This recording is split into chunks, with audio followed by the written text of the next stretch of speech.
रात के लगभग 11 बज रहे थे। चेतन और गौतम बाइक पर सवार अपने एक दोस्त की शादी से आ रहे थे। तभी चेतन ने गौतम से कहा, यार शादी में खाना तो अच्छा था, लेकिन शादी में गोलगप्पे नहीं थे यार। और तुझे तो पता ही है मुझे गोलगप्पे कितने पसंद है। गोलगप्पे खाए बिना खाने का मजा ही नहीं आता। चेतन ने इतना कहा ही था कि तभी गौतम को सामने एक गोलगप्पे का ठेला दिखाई दिया। उसने ठेले के पास जाकर अपनी बाइक रोक दी। लगता है तेरा गोलगप्पे खाने का कुछ ज्यादा ही मन कर रहा था, इसलिए इतनी रात को भी हमें ये गोलगप्पे का ठेला मिल गया। अरे गोलगप्पे का ठेला तो मिल गया, लेकिन उसके साथ साथ इतनी सुंदर लड़की भी मिल गई। देख तो, इतनी सुंदर लड़की रात को सुनसान सड़क पर इस तरह गोलगप्पे बेच रही है। अरे तुझे गोलगप्पे से मतलब है या इस लड़की से? चल जल्दी से खाने चलते हैं। गौतम और चेतन गोलगप्पे के ठेले पर गोलगप्पे खाने के लिए जाते हैं और लड़की गोलगप्पे खाने के लिए उन दोनों को एक एक कटोरी देती है और गिनती कर कर के उन्हें गोलगप्पे खिलाती जाती है। आप दोनों के 50 रुपए हो गए सर। अरे 50 क्या, हम तो तुम्हें 100 रुपए भी दे देंगे। वैसे इतनी रात गए यहाँ पर ठेला लगाना अच्छी बात नहीं है। तुम एक काम करो, हमारे साथ चलो, मैं तुम्हें अच्छी नौकरी लगवा देता हूँ। उसके बाद तुम्हें इस तरह रास्ते पर गोलगप्पे नहीं बेचने पड़ेंगे। नहीं सर, मुझे कोई नौकरी नहीं चाहिए। ये मेरा काम है और मैं अपने काम को करके बहुत खुश हूँ। आप बस मुझे मेरे पैसे दे दीजिए। सीमा बार बार उनसे अपने पैसे मांगती है, लेकिन फिर भी वो दोनों उसे उसके पैसे नहीं देते और उसके साथ बार बार बदतमीजी करने लगते हैं। अचानक सीमा को बहुत गुस्सा आता है और वो एक सुंदर सी लड़की से बदलकर एक भयानक चुड़ैल का रूप ले लेती है। बहुत देर से समझा रही हूँ तुम दोनों को, लेकिन तुम्हें मेरी बात समझ नहीं आ रही। अब मुझे तुम दोनों से कोई पैसे नहीं चाहिए। अब तुम दोनों का खेल खत्म। दोनों चुड़ैल से डर कर वहाँ से भागने की कोशिश करते हैं। वो दोनों जल्दी से जाकर अपनी बाइक पर बैठते हैं, लेकिन उनकी बाइक अपने आप ही हवा में उड़ने लगती है। चुड़ैल अपने हाथ लंबे करके उन दोनों को गर्दन से पकड़कर अपने सामने लाकर खड़ा करती है। तुम जैसे बेहुदा लोगों को इस दुनिया में रहने का कोई अधिकार नहीं है। इतना कहकर चुड़ैल अपनी शक्ति से उन दोनों को मार डालती है। अगले दिन जब लोग वहाँ से गुजरते हैं तो पुलिस को उन दोनों की मौत की खबर मिलती है। शिंदे, जल्दी से वहाँ पर सब चेक करो। अगर कोई सीसीटीवी हो तो फुटेज निकाल कर लेकर आओ। इंस्पेक्टर के कहने पर हवलदार वहाँ जाता है और आसपास की जगह को चेक करता है। तभी उसे एक दुकान के बाहर सीसीटीवी कैमरा लगा हुआ दिखाई देता है। वो उस रात की सीसीटीवी फुटेज निकलवा कर थाने लेकर जाता है, लेकिन जैसे ही पुलिस वाले वो सीसीटीवी फुटेज चलाकर देखते हैं तो उनके पैरों तले से जमीन खिसक जाती है। ये कैसे हो सकता है? इस सीसीटीवी फुटेज में तो इन दोनों लड़कों के अलावा कोई और दिखाई ही नहीं दे रहा। तो फिर इन्हें मारा किसने? सर, कहीं ये किसी भूत प्रेत का चक्कर तो नहीं? क्योंकि सिर्फ भूत प्रेत ही कैमरे में रिकॉर्ड नहीं होते। हो ना हो इन्हें किसी भूत ने ही मारा है। मुझे एक बात सच सच बताओ गायत्री, तुम पुलिस में टेस्ट क्लियर करके भर्ती हुई हो या किसी की सिफारिश लगवा के? क्योंकि जिस तरीके की तुम बात कर रही हो ना, उन बातों से तुम पुलिस वाली कम और तांत्रिक ज्यादा लग रही हो। अरे सर, आप भी ना, मैंने तो आपको वही बताया जो मुझे सही लगा। आप खुद ही बताइए, अगर कैमरा रिकॉर्डिंग में इन दोनों के अलावा कोई और है ही नहीं तो इन्हें मारा किसने?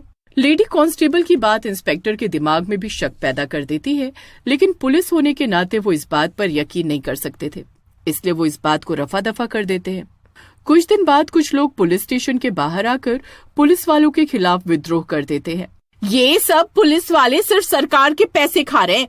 यहाँ इतने महीनों से सावित्री चौक पर इतने कत्ल हो गए, लेकिन अभी तक इनको पता नहीं लगा कि आखिर लोगों को मार कौन रहा है। मेरे पति का कातिल आज तक नहीं मिला। कैसा कानून है ये? देखिए मैडम, हम भी उस खूनी को ढूंढने की कोशिश कर रहे हैं, लेकिन हमें पता ही नहीं लग पा रहा है कि वो है कौन। जितनी बार भी हमने सीसीटीवी की फुटेज चेक की है, उतनी बार हमें वहाँ पर कोई नजर ही नहीं आया। फुटेज में सिर्फ वही लोग नजर आते हैं जिनका कत्ल हुआ। कत्ल करने वाला कैमरे के सामने दिखाई ही नहीं देता। अरे कत्ल करने वाला इंसान है या भूत जो कैमरे के सामने दिखाई नहीं देता? आप सब लोगों की काम करने की नीयत ही नहीं है, वरना क्या अब तक एक कातिल नहीं पकड़ा जाता? आप लोगों के खिलाफ तो शिकायत होगी, शिकायत, तभी आप लोगों की अकल ठिकाने आएगी। पुलिस वाले बड़ी ही मुश्किल से लोगों की भीड़ को वहाँ से भेजते हैं। तभी पुलिस इंस्पेक्टर बड़ी ही टेंशन में बाकी सबसे कहता है, ये केस बहुत ही अजीब होता जा रहा है। अब से हमें छुपकर वहाँ पर नजर रखनी होगी। वो खूनी ज्यादा दिन तक चुप नहीं बैठेगा, पर इस बार जैसे ही वो ऐसा करने की सोचेगा, हम मौके पर ही उसे पकड़ लेंगे। लेकिन सर, अगर वो खूनी कोई भूत हुआ और उसने हमें पकड़कर मार डाला तो क्या होगा? तुम्हारा दिमाग तो खराब नहीं हो गया है? पता नहीं यहाँ पर सारे पुलिस वाले कैसी कैसी बातें करते हैं। इंस्पेक्टर अपनी टीम के साथ रात को सावित्री चौक पर नजर रखने लगता है। तभी एक रात को वो देखते हैं कि एक गोलगप्पे वाली ने वहाँ पर अपना ठेला लगाया है और कुछ लड़के उसके पास गोलगप्पे खाने के लिए आए हैं। आप दोनों के 100 रुपए हो गए सर। सर मुझे मेरे पैसे दे दीजिए। ये लड़की तो चुपचाप यहाँ पर अपना काम कर रही है, मुझे नहीं लगता कि ये किसी का खून कर सकती है। सर किसी की शक्ल के ऊपर कुछ थोड़ी ना लिखा होता है, क्या पता इसी ने वो सब खून किए हों, लेकिन वो सब तो देखकर ही पता लगेगा। पुलिस वाले वहीं छुपे रहते हैं। तभी गोलगप्पे खाने आए लड़के गोलगप्पे बेचने वाली लड़की के साथ बदतमीजी करने लगते हैं और देखते ही देखते गोलगप्पे बेचने वाली लड़की एक चुड़ैल में बदल जाती है और उन दोनों को मारकर वहां से गायब हो जाती है। ये सब देखकर तो पुलिस वाले भी बुरी तरह डर जाते हैं और डर के मारे उनके पैर वहीं जम जाते हैं। मैंने आपसे कहा था ना सर कि ये किसी भूत का काम है, और अब तो हमने अपनी आंखों से देख लिया है कि इन दोनों लड़कों को चुड़ैल ने मारा है। हम जल्दी से यहाँ से निकल जाते हैं, वरना अगर उसके हत्थे चढ़ गए तो क्या पता वो हमें भी मार डाले। नहीं बबीता, इस मामले को हम जैसा सोच रहे हैं ये मामला मुझे कुछ अलग ही लग रहा है। इसके लिए हमें पुजारी जी की मदद लेनी होगी। पुलिस इंस्पेक्टर अगली सुबह अपनी टीम को लेकर गांव के मंदिर पहुंच जाता है। वहां जाकर वो पुजारी जी को सारी बात बताते हैं। पुजारी जी रात को उस चुड़ैल को पकड़ने के लिए सावित्री चौक पर जाते हैं। वहां पर गोलगप्पे का ठेला लगा हुआ था और गोलगप्पे बेचने के लिए एक सुंदर सी लड़की वहां खड़ी थी। पुजारी जी समझ गए थे कि ये वही चुड़ैल है, लेकिन इससे पहले कि पुजारी जी कुछ कर पाते, गोलगप्पे वाली चुड़ैल का ध्यान पुजारी जी पर चला गया और वो तुरंत ही वहां से गायब हो गई। अरे नहीं, मुझे पहले ही सावधान होकर जाना चाहिए था। ये तो मुझे देखते ही गायब हो गई। इसे पकड़ने के लिए मुझे कुछ और तरीका अपनाना होगा। अगले दिन पुजारी जी एक जवान लड़के को वहां पर भेजते हैं। आज भी वहां पर गोलगप्पे का ठेला लगा हुआ था। पुजारी जी अपने साथ लाए हुए लड़के नितिन को वहां पर गोलगप्पे खाने के लिए भेज देते हैं। आप बस 2 मिनट रुकिए, मैं अभी आपके लिए गोलगप्पे लगाती हूँ। पुजारी जी वहाँ एक पेड़ के पीछे ही छिपे हुए थे। गोलगप्पे वाली नितिन को गोलगप्पे बनाकर देती है। नितिन उससे काफी सारे गोलगप्पे खा जाता है। सर आपके 70 रुपए हो गए। गोलगप्पे वाली के कहते ही नितिन उसे अपनी जेब से पैसे निकाल कर दे देता है और वहाँ से जाने लगता है। तभी वो कहती है, तुम ऐसे पहले लड़के हो जो बाकी लड़कों की तरह नहीं है, इसलिए तुम बच गए। गोलगप्पे वाली नितिन के साथ बातों में उलझ जाती है और इसी बात का फायदा उठाकर पंडित जी उसके ऊपर गंगा जल छिड़क कर उसे कैद कर लेते हैं।